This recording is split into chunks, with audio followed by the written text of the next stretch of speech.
Futuhul Ghaib, pembuka tabir kegaiban.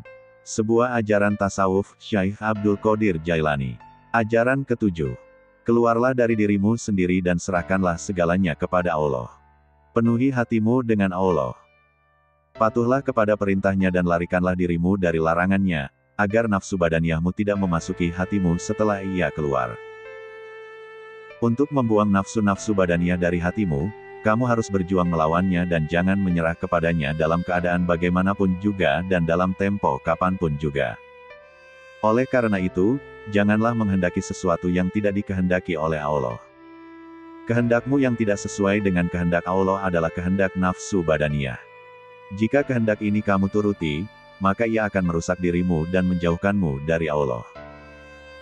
Patuhilah perintah Allah, jauhilah larangannya, bertawakallah kepadanya dan jangan sekali-kali kamu menyekutukannya. Dialah yang telah menjadikan nafsu dan kehendakmu. Oleh karena itu, janganlah kamu berkehendak, berkebutuhan atau bercita-cita untuk mendapatkan sesuatu, agar kamu tidak tercebur ke lembah syirik. Allah berfirman, barang siapa mengharap perjumpaan dengan Tuhannya, maka hendaklah ia mengerjakan amal saleh, dan janganlah ia mempersekutukan seorang pun dalam beribadat kepada Tuhannya. QS 18/110. Syirik itu bukan melulu menyembah berhala, tetapi termasuk juga di dalamnya adalah menuruti hawa nafsu dan menyekutukan apa saja yang ada di dunia dan di akhirat dengan Allah, karena apa saja selain Allah bukanlah Tuhan. Oleh karena itu, jika kamu tumpukan hatimu kepada sesuatu selain Allah, berarti kamu telah berbuat syirik. Maka, janganlah kamu menyekutukan Allah dengan jalan apapun juga, baik dengan jalan kasar maupun dengan jalan halus. Berjaga-jagalah selalu dan jangan berdiam diri, berhati-hatilah selalu dan waspadalah, semoga kamu beroleh keselamatan. Segala kedudukan dan kebaikan yang kamu peroleh, jangan kamu katakan bahwa ia datang dari kamu sendiri atau kepunyaan kamu yang sebenarnya. Jika kamu diberi sesuatu atau kenaikan pangkat kedudukan, janganlah kamu hebohkan kepada siapapun. Sebab, ia dalam pertukaran suasana dari hari ke hari itu, Allah selalu menampakkan keagungannya dalam aspek-aspek yang senantiasa baru, dan Allah berada di antara hamba-hambanya dengan hati-hati mereka. Boleh jadi apa yang dikatakan sebagai milik kamu itu akan dilepaskannya dari kamu, dan boleh jadi apa yang kamu anggap kekal itu akan berubah keadaannya. Sehingga, jika hal itu terjadi kamu akan merasa malu kepada mereka yang kamu hebohkan itu. Maka, lebih baik kamu berdiam diri, simpan pemberian itu di dalam pengetahuan kamu saja dan tidak usah kamu sampaikan kepada siapapun. Jika kamu miliki sesuatu, ketahuilah bahwa itu adalah karunia Allah, bersyukurlah kepadanya dan mohonlah kepadanya supaya dia menambahkan nikmat-nikmatnya kepadamu. Jika sesuatu itu lepas darimu, maka dia akan menambah ilmumu, kesadaranmu dan kewaspadaanmu. Allah berfirman, apa saja ayat yang kami naskahkan atau kami jadikan, manusia, lupa kepadanya, kami datangkan yang lebih baik daripadanya atau yang sebanding dengannya. Tidakkah kamu mengetahui bahwa sesungguhnya Allah yang Maha Kuasa atas segala sesuatu? QS 2/106. Oleh karena itu, janganlah kamu mengira bahwa Allah tidak berkuasa atas segala sesuatu. Janganlah kamu menduga bahwa ketentuan dan peraturannya mempunyai kekurangan dan janganlah kamu merasa ragu akan janjinya.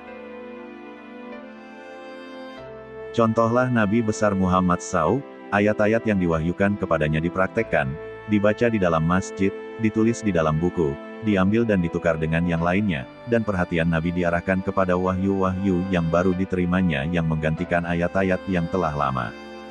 Ini terjadi dalam masalah-masalah hukum yang zahir. Berkenaan dengan masalah-masalah kebatinan, ilmu dan kondisi kerohanian yang didapatinya dari Tuhan, beliau senantiasa berkata bahwa hatinya selalu diliputi, dan beliau memohon perlindungan kepada Allah sebanyak 70 kali di dalam satu hari.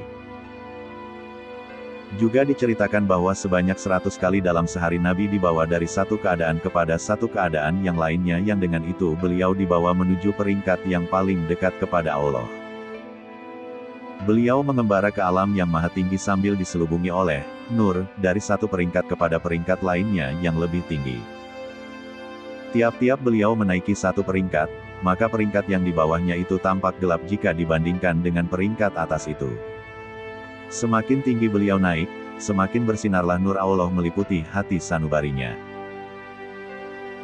Beliau senantiasa menerima pengarahan supaya memohon ampunan dan perlindungan Tuhan, karena sebaik-baiknya hamba Allah itu adalah mereka yang senantiasa memohon ampunan dan perlindungan Allah dan senantiasa pula kembali kepadanya.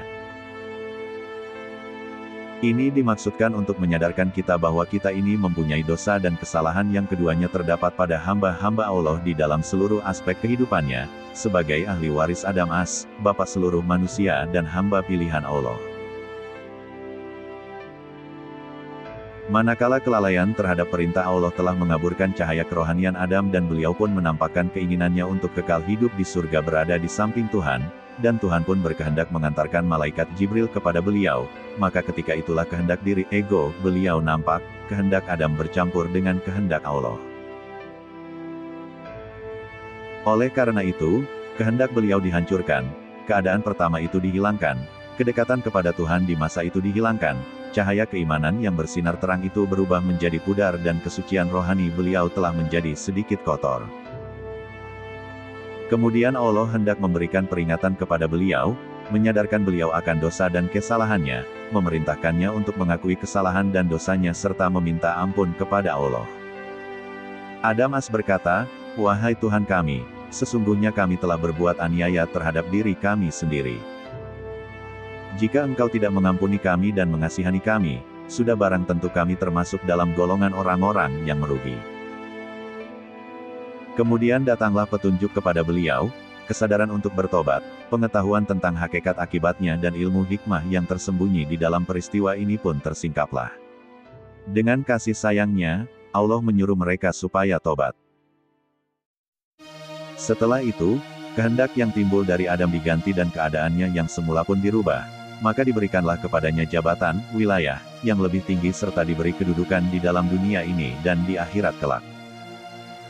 Maka jadilah dunia ini sebagai tempat tinggalnya dan tempat keturunannya, dan akhirat kelak adalah tempat kembalinya yang kekal abadi. Jadikanlah Nabi besar Muhammad SAW, seorang Rasul dan kekasih Allah, hambanya yang pilihan itu, dan Adam, yaitu Bapa seluruh manusia dan hamba pilihan Allah, sebagai contoh dan tauladan. Contohlah mereka berdua di dalam hal mengakui kesalahan dan dosanya sendiri, di dalam meminta ampun kepadanya dan di dalam memohon pertolongannya dari segala noda dan dosa.